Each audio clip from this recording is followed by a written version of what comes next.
Not every test looks like a storm. Some come quietly, disguised as a gentle breeze. It's a new day at the university. The campus buzzes with life. Students walk briskly, some lost in conversation, others scrolling through their phones. The air blends the sounds of honking cars, distant laughter, and the rustling of leaves. Amid the crowd, there's Aisha. She's 19. Her hijab is neatly pinned, her clothes modest yet stylish. She clutches her books, her gaze lowered, focused, calm yet distant. In a world full of noise, staying silent can be a shield. But how long can a heart stay guarded? As Aisha crosses the courtyard, a group of girls stand near a cafe, fashionably dressed, laughing, taking selfies. One of them is Sana, Aisha's friend. Aisha, we're grabbing coffee after class. Come with us. Aisha pauses. She smiles softly, but there's hesitation. Maybe next time. The girls exchange looks, some understanding, others whispering, but they let it go. Was Aisha avoiding fun or protecting something deeper? It always starts small. A glance, a smile, a simple conversation. But sometimes, the smallest doors open the biggest tests. In the lecture hall, students scribble notes, the professor's voice filling the air. Aisha sits near the front, focused, lost in her notes. Hey, you're in this class too? It's Hassan, 20 years old, confident, charismatic, the kind of guy people naturally gravitate toward. Aisha blinks, surprised, but quickly regains her composure. Yes. Hassan leans back, arms crossed, a playful smile tugging at his lips. You're always so serious. Don't you ever just chill? Aisha offers a polite smile and goes back to her notes. It seemed harmless. Solitude. For some, it's loneliness. For others, it's protection. It's lunchtime. Aisha sits alone under a tree, a book in one hand, her lunch beside her. The distant murmur of students' conversations blends with the rustling leaves. And then Hassan again. Reading again? You're like a book magnet.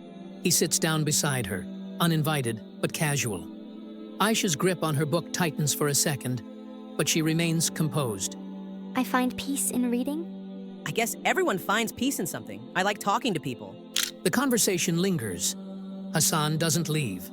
Aisha shifts, uncomfortable, yet polite.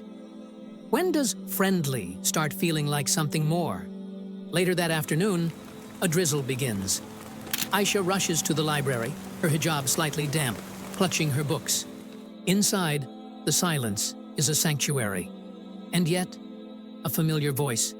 You okay? Rain caught you too. He stands by a shelf holding an umbrella. Yes, just waiting for it to stop. I can walk you home if you want. Aisha's heart quickens, not because of him, but because of the test.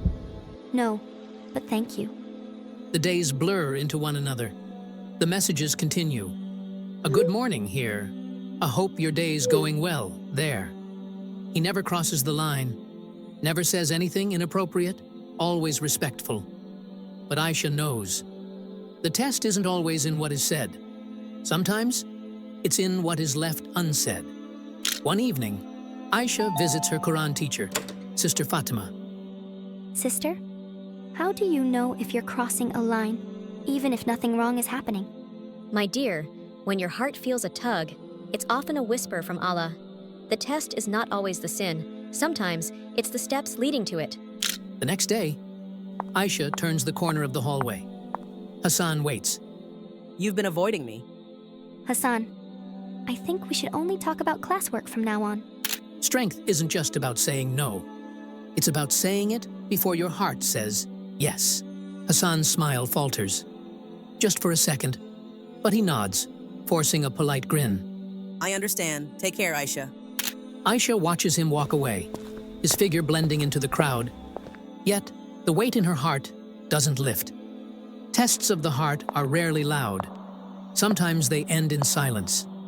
Aisha closes her eyes for a moment, a deep breath, steadying herself. As she opens them, the world seems clearer. The path ahead, brighter. She clutches her books a little tighter, not out of fear, but out of newfound strength. Because true faith is walking away not from a person, but from a door that leads you away from Allah. If this story touched your heart, don't let it stop here. Like this video